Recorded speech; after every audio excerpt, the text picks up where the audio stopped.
Yeah, I mean it's hard, right? As I said, like my first day on the sales floor that I've just described, with the call numbers and the minutes on the wall. That was my second job out of this account executive role, in which I'd obviously gone straight out of uni to. I'd had reasonable success. I left during COVID, as lots of people changed jobs in lockdown, and yeah, went from a completely different environment, which was a sort of more 360. Your time is your own to close your deals, to this pure BDR, booking meetings for someone else function.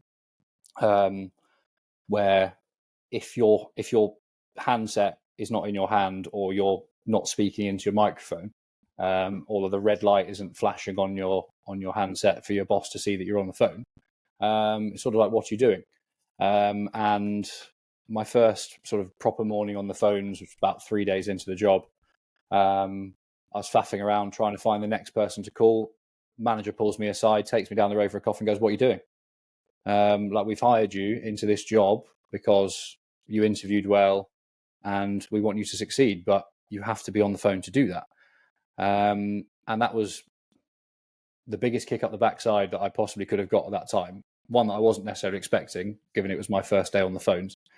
But yeah, I just had to do it. And the easiest way to get comfortable with getting a no is to get lots of them. I know that sounds probably quite straightforward, but the only way that you're going to learn how to come out of the other side of a dreadful day, morning, week on the phones is to pick it up. We were targeted to, I think it was like, book 12 meetings a month or something like that, qualified meetings a month. So as you can imagine, the hit rate's pretty low. If you're doing 100 minutes that's 500 minutes on the phone a day. A week, pardon me.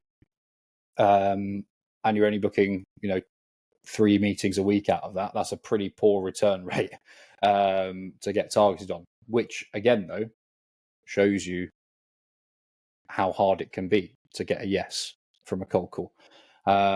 Especially considering I'm a snotty tech salesperson, probably got their number from Zoom Info or something like that. They probably weren't expecting it.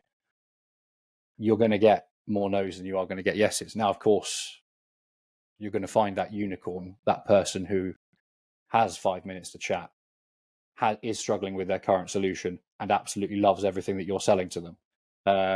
But they are unicorns and they don't come along very often. So overcoming those no's is the hardest bit, to be perfectly honest with you. It's that resilience to get sworn at down the phone by a CFO, which has happened to me several hundreds of times. It's to pick up the phone and go again, gather your thoughts, look at your research, whatever it is for your next prospect, and go again.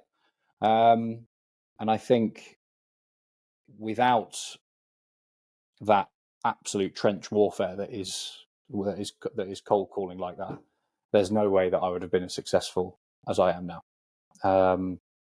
And realistically, the only way that you can come out of the back of that is to just keep going. Because, I mean, an example for me, the first cold call I ever made, and this is in my first job, I hung up halfway through, just gave up. I couldn't get my words together, made a little noise, and hung up the phone. Took myself outside for a cup of tea. What was the noise with it? Was it like a little? It was faint squeal, or it was more of a squeak. Like you'd hear from like a mouse running away, like from someone chasing it with a broom.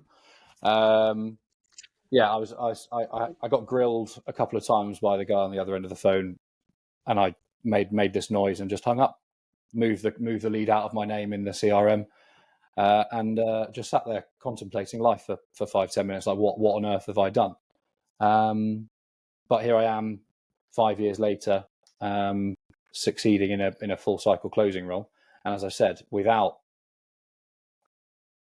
absolute failure right at the beginning, which is what that cold call was, you can't learn. People don't learn from their like successes, they learn from their failures. And every time that you mess up a cold call, or you bungle an objection handle, or you bungle a brush off, it only serves you better for the next time you pick up the phone.